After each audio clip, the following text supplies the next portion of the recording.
এই যে beauty parlour কারে সাজাইয়া শুরু হইতেছে কত ঋতুরানী এখানে আসে এখানে আসে এখানে আসে এখানে আসে। এই যে বৌমা তোমার শাশুড়ি কত সুন্দরী তুমি কও, তারে তুমি আরো সুন্দরী কইরা দিবা। আমার মা তো এমনি রূপসী, তাই না মা? বলো বলো বলো বলো। ছাড় তো, মাকে আর তেল মারতে হবে না। হ্যাঁ, তোমার বইয়ের কোনো ব্যাপারে আমি থাকবো না আর কোনো বাধাও দেবো না। রঙ্গন সাইড হয়ে যাও।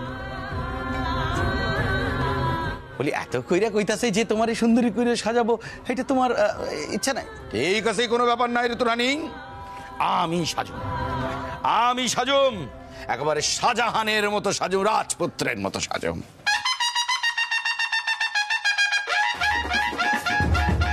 আচ্ছা উদয়, তুমি কি সাজবে বলো তো?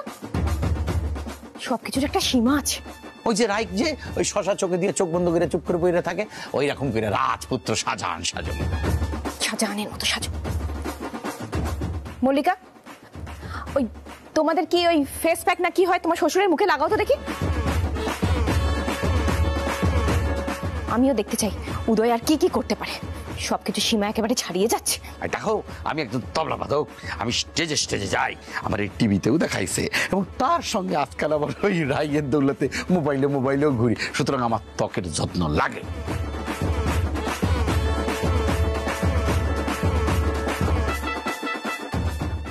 বাবা, আপনি আমাকে বলুন কি করতে হবে, আমি করে দিচ্ছি।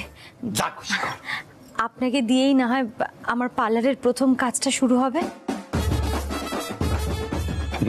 আমি মনে করব এটাই আপনার আশীর্বাদ আমাদের উপর।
ঋতুরানী কে?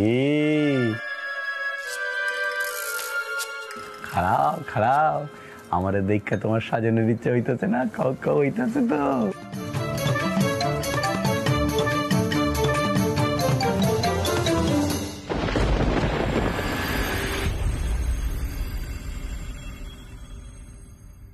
লাভ নেই বাবা, মা কখনো মেনে নেবেন না। আরে বাবা, আপনি কষ্ট কেন পাচ্ছেন?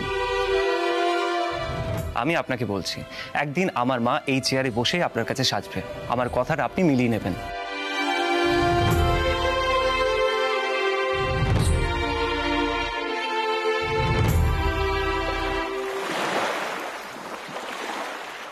দাদা গো, দাদা, ও দাদা, দাদা, বাড়ির সামনে এত বড় একটা সর্বনেশে কাণ্ড ঘটে গেল, অথচ তুমি কিছু জানতেও পারলে না। কি হয়েছে নাকি? হ্যাঁ, মল্লিকাকে দিয়ে ওই সুরমণ্ডলের লোকজন রূপটানের কাজ করাচ্ছে গো দাদা। কিসের কাজ? আলতা বউয়ের কাজ গো দাদা। আগেকার দিনে আলতা বউরা এসে বাড়ির মেয়ে বউদের সাজুগুজু করিয়ে দিত না, এখন তো তারা সব বড় বড় দোকান খুলেছে, সেইখানেই মেয়েদের সাজুগুজু করিয়ে দেয়।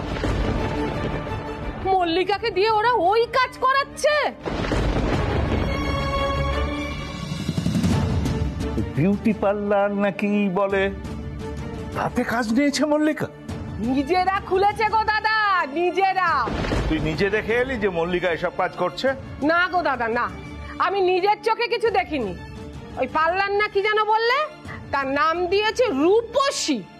কয়েকটা মেয়ে বউ ওখানে যাচ্ছিল, তাদের মুখে শুনলাম। আমি যাচ্ছিলাম গীতা পাঠ শুনতে, গীতা পাঠ আমার মাথায় উঠলো দাদা। আমি ছুটতে ছুটতে তোমার কাছে চলে এলাম। ছি ছি ছি ছি ছি ছি, বাবা মা, বাড়িতে একই অনার সৃষ্টি। আগে হলে মোল্লারে কানে কথাটা তুলে দিলে ওই দেখে নিত, কিন্তু এখন মোল্লার তো পাল্টে গেছে। সুরমণ্ডল যে এইভাবে প্রতিশোধ নেবে এ আমি কল্পনাও করিনি। আমার হাতের তৈরি নাতিকে ও বাড়ির মেয়ে একেবারে ঘোল খাওয়াচ্ছে, আর আমার নাতি বুঝতেও পারছে না। আমারই বিরুদ্ধে নিয়ে যাচ্ছে আমার নাতিকে। মুখ দেখাবো কি করে লোক সমাজে? দাদা, তুমি মল্লারকে চাপ দাও, বলো দাদুর মুখ রক্ষা করতে। সারাটা জীবন ধরে তুমি মল্লারের পেছনে কম পরিশ্রম করেছো, ওকে গড়ে পিঠে তুলে মানুষ করেছো। আজ দাদুর সম্মান ওকে রক্ষা করতেই হবে। আমি ওকে ডেকে আনছি। মল্লার, ওরে ও মল্লার, কোথায় গেলি তুই?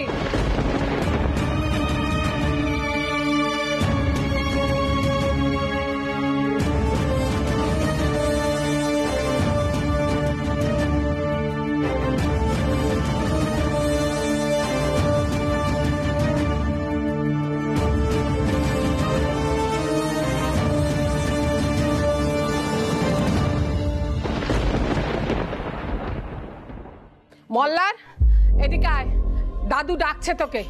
আর একটা কথা মাথায় রাখিস, দাদুর কিন্তু শরীর মন কোনোটাই ভালো নেই।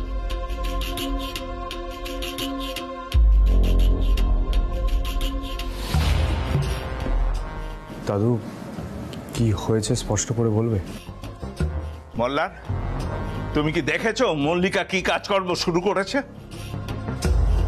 ওর শ্বশুর বাড়ি ওকে দিয়ে কি করাচ্ছে জানো তুমি?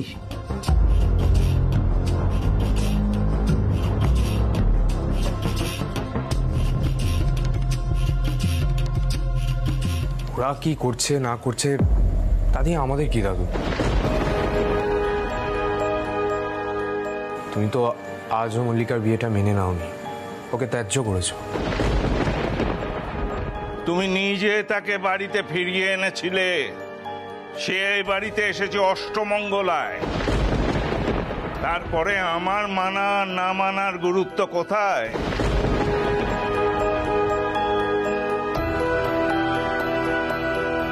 সবাই তো জানে ও বাড়িতে যাতায়াত করে।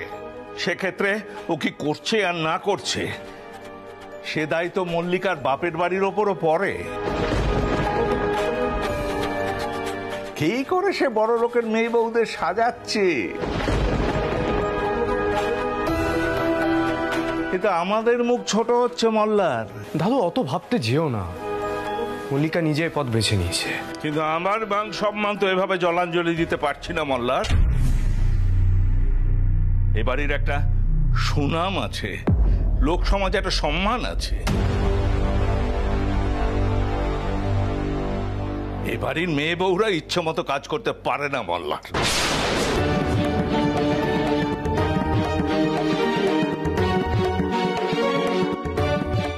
সর্বনাশ, বাবা আবার মল্লারকে তাতাচ্ছে। মল্লাটার মাথা ঠিক থাকে না, আবার একটা কাণ্ড ঘটিয়ে না বসে। কি করবো ঠাকুর এখন আমি? রঞ্জাকে বলবো? রঞ্জাকে বলি।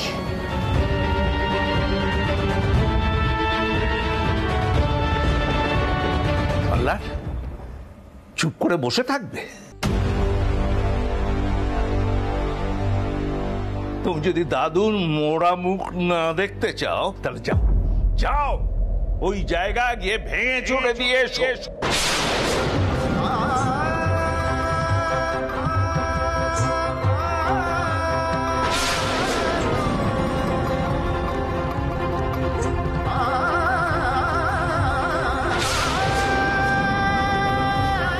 দাদু, তুমি কেন এরকম মৃত্যুর কথা বলো বলো তো?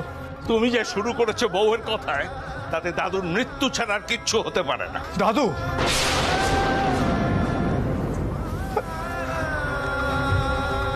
দাদু এভাবে বলো না। তুমি তো জানো তোমার জায়গাটা আমার কাছে কি। তাহলে দাদুর মানটা রক্ষা কর মল্লার। মণ্ডলের লোকেরা প্রতিশোধ নিচ্ছে, একটা উত্তর দে অন্তত।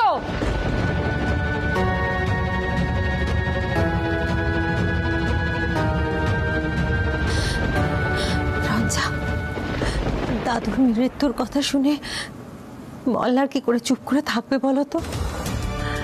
না চেয়েও তো ওকে দাদুর কথা মানতেই হবে। রঞ্জা, রঞ্জা, একমাত্র তুমি কিছু করতে পারো, কিছু একটা করো রঞ্জা। আমার মল্লারটাকে আর নিচে নামতে দিও না গো। শাশুমা, আপনি কাঁদবেন না শাশুমা, এই সর্বনাশটা আমি হতে দেব না, আপনি ভাববেন না।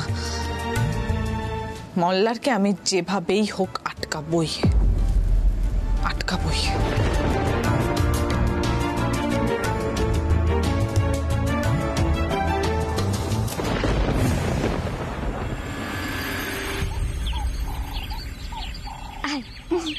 এই সামনেই পড়বে, দেখবি, তাড়াতাড়ি আয়। এই দেখ, এটা আমার বৌদির পার্লারের নাম, ছোট করেই খোলা হয়েছে, তোদের খুব পছন্দ হবে, দেখিস। হ্যাঁ, পছন্দ হবে না কেন? তোর বৌদি তো দারুণ সাজায়। হ্যাঁ, চল, আর দেরি করে লাভ নেই, আমি বলেই রেখেছি তোরা আসবি। আয়।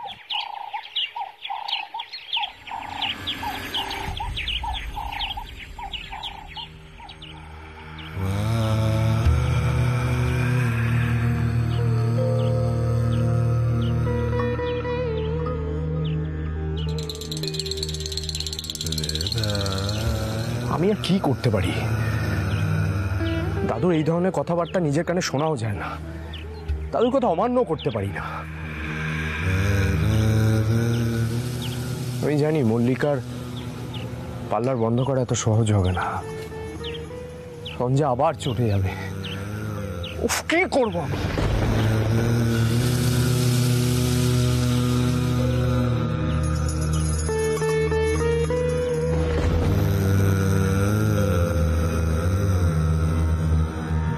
মল্লিকা, মল্লিক,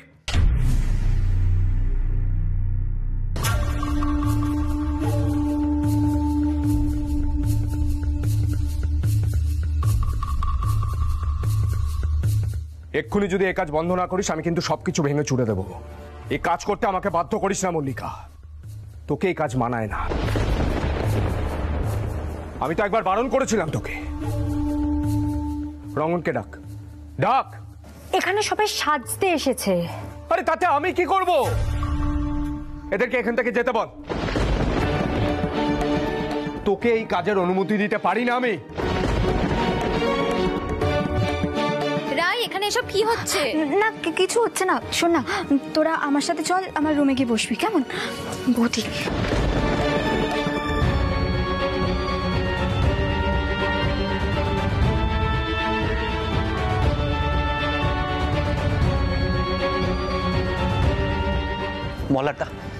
মল্লারদা, এইসব কি করছো তুমি? আজই তো পার্লারটা খোলা হলো, এইভাবে সবার সামনে এসে তুমি কি ধরনের ব্যবহার করছো? আমি তো তোমাকে বারণ করেছিলাম মল্লিকাকে দিয়ে এই কাজ করাতে, করিনি? আরে তোমরা কেন কেউ কথা শোনো না? জোর কাটানোর জন্য আমাকেই কেন আসতে হয়? আমি এসেছি এখানে সব ভেঙে চুরে ফেলবো বলে। আসতে হয়েছে, বাধ্য হয়ে আসতে হয়েছে।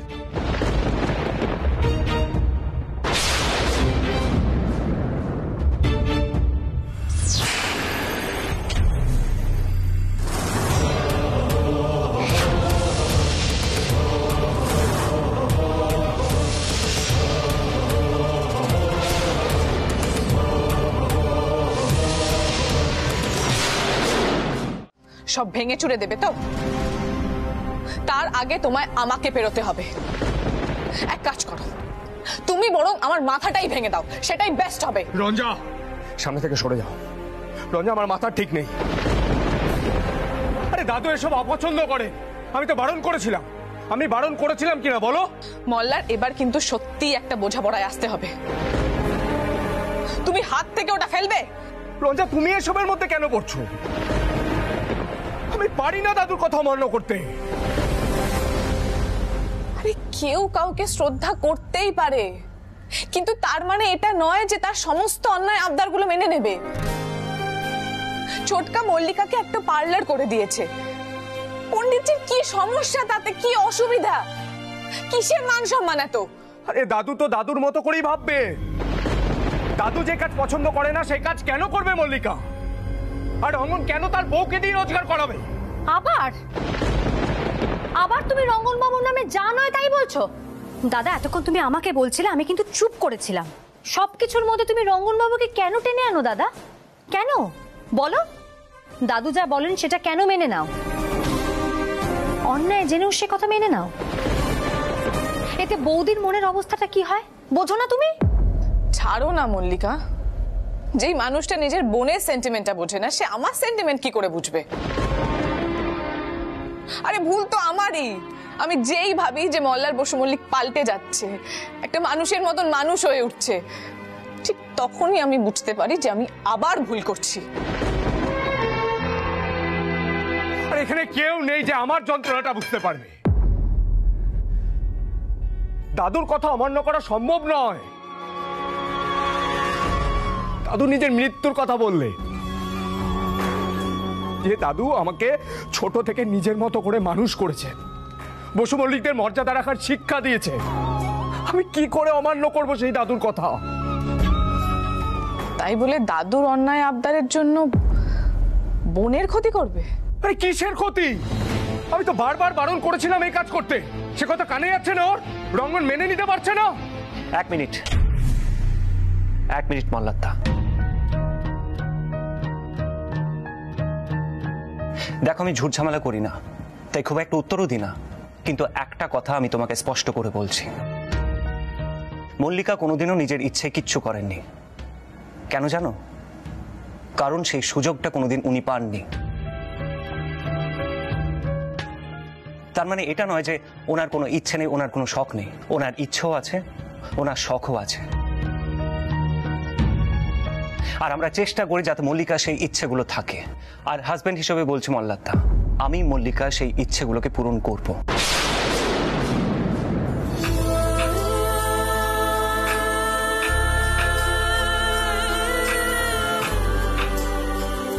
মল্লিকার এই পার্লারটা স্বপ্ন। আমার বাবা ওনাকে এই পার্লারটা গিফট করেছেন, আর স্বামী হিসেবে আমার কর্তব্য ওনার পাশে থাকা, ওনাকে সাহায্য করা।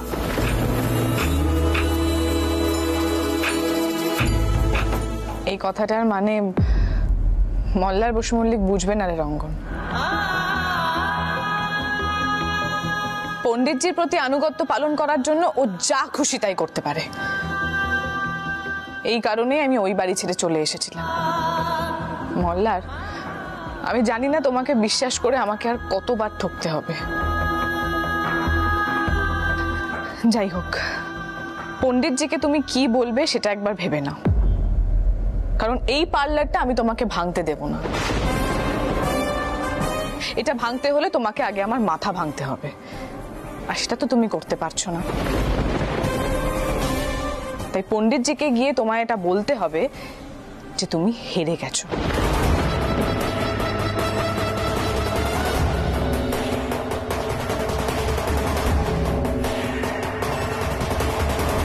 দাদা,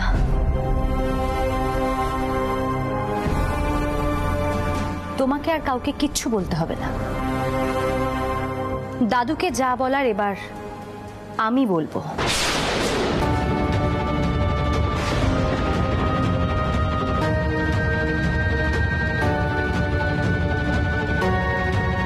রঙ্গন বাবু, রায়ের বন্ধুদেরকে একটু অপেক্ষা করতে বলুন, আমি আসছি। মল্লিকা, মল্লিকা কোথায় আছিস? দাদুর বয়স হয়েছে কিন্তু। মল্লিকা শোন, মল্লিকা।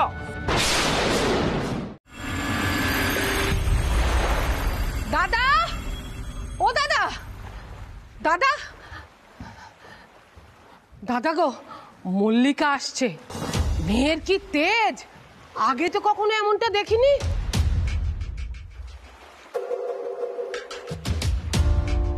দাদু, তুমি আমাকে এখানে দেখে খুব আশ্চর্য হচ্ছ, আর সেটা হবারই কথা। কারণ এই বাড়িতে থাকাকালীন এর আগে আমি কখনো স্বপ্নেও ভাবতে পারিনি যে আমি তোমার সামনে দাঁড়িয়ে কথা বলবো। কিন্তু আজ আমার সেই সাহসটা হয়েছে, আর সেই সাহসটা আমি পেয়েছি আমার শ্বশুর বাড়ির জন্য।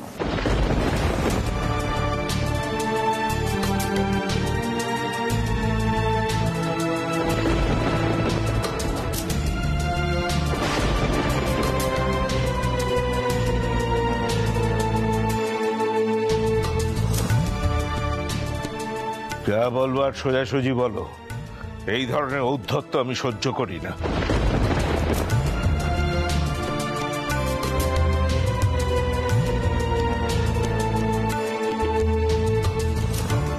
মল্লিকা, মল্লার কি তোর দোকানে গিয়ে কিছু করেছে? দেখ, তোর দাদার কিন্তু কোনো দোষ নেই রে। মা, দাদা পার্লারে কিছু করতে পারেনি, বৌদি আটকে দিয়েছে।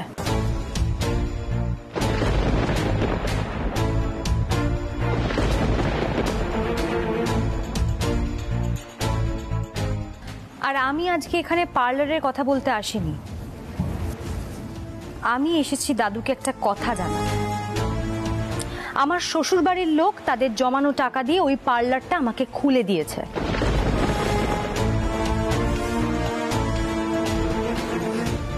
আর আমার শ্বশুর মশাই, তিনি প্রাইজে যে টাকাটা পেয়েছিলেন সেই টাকাটা দিয়ে পার্লারের জিনিসপত্র কেনা হয়েছে।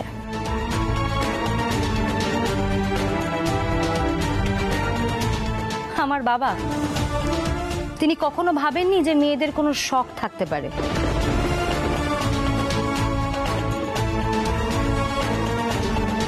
কিন্তু আমার শ্বশুর মশাই সেটা ভেবেছেন।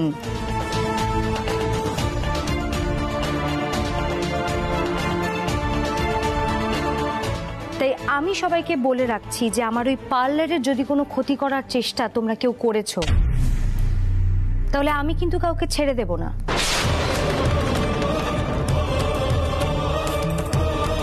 সেটা আমার দাদুই হোক আর দাদাই হোক।